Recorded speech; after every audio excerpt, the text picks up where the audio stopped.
सावल, जब्त और जुनून के दरमियान खड़ा एक मर्द।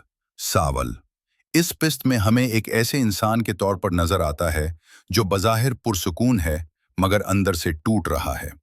वो खुद पर लगने वाले इल्जामात, बदनामी और तानों को बर्दाश्त कर सकता है, लेकिन पिया के नाम पर लगने वाला एक हर्फ भी उसे बेकाबू कर देता है।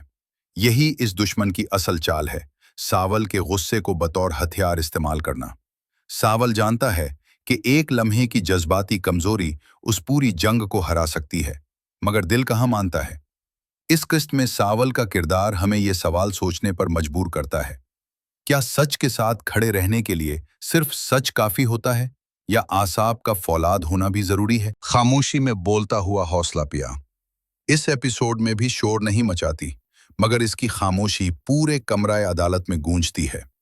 वो एक ऐसी औरत है जिसे मुआशरा आसानी से बदनाम कर सकता है, मगर वो सच की ताकत से डरी नहीं। वो जानती है कि अगर वो एक कदम भी पीछे हटी तो न सिर्फ उसका अपना मुकदमा हार जाएगा, बल्कि उन तमाम औरतों की उम्मीद भी जो इस जैसी सूरत हाल में खामोश करा दी जाती हैं। पिया की सबसे बड़ी ताकत यह है कि वो किसी मर्द के साए में नहीं, बल्कि अपने सच के साथ खड़ी है, और यही बात इसे खतरनाक भी बनाती है। अदालत, जहां सच सिर्फ सबूत मांगता है। अदालती मनाजिर इस किस्त की जान है। SHO बाबर की जर्ह ने पूरे निज़ाम इंसाफ पर सवालिया निशान लगा दिया। बार बार की ट्रांसफर्स, करप्शन के इल्जामात और झूठे केसेस, ये सब हमें ये दिखाते हैं कि ताकतवर लोग कैसे कानून को अपने हक में मोड़ लेते हैं। प्रोसिक्यूशन का अंदाज ये साबित करता है कि सच को दबाया गया, पिया की शिकायत को नजरअंदाज किया गया, असलम को जानबूझकर झूठे केस में फंसाया गया। ये सब महज एक खानदान को खामोश कराने के लिए था। सेठ दाऊद इस किस्त में पहली बार दिफाई पोजीशन में नजर आता है। अदालत में इसकी मौजूदगी उसकी कमजोरी को जाहिर करती है, चाहे वो खुद को कितना ही ताकतवर क्यों न समझे।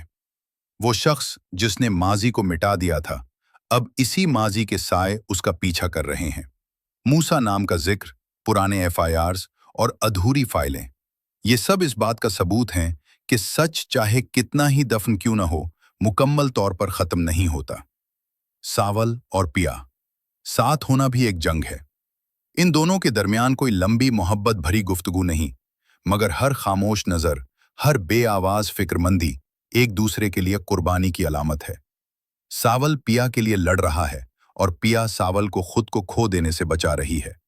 ये ताल्लुक हमें ये सिखाता है कि मोहब्बत हमेशा हाथ थामने का नाम नहीं, कभी कभी खुद को रोक लेने का नाम भी है। मजमूई तासुर ये तिस्त हमें बताती है कि सच के खिलाफ सबसे बड़ा हथियार वक्त होता है। ताकतवर हमेशा कानून से नहीं, कमजोरों के हौसले से डरते हैं, और एक बावकार खामोशी हजार चीखों से ज्यादा असर रखती है। सावल और पिया की कहानी अब सिर्फ इंसाफ की नहीं रही, ये एक नजरिए की जंग बन चुकी है, जहां सवाल ये नहीं कि कौन जीतेगा, बल्कि ये है कि क्या सच को बोलने का पूरा मौका दिया जाएगा।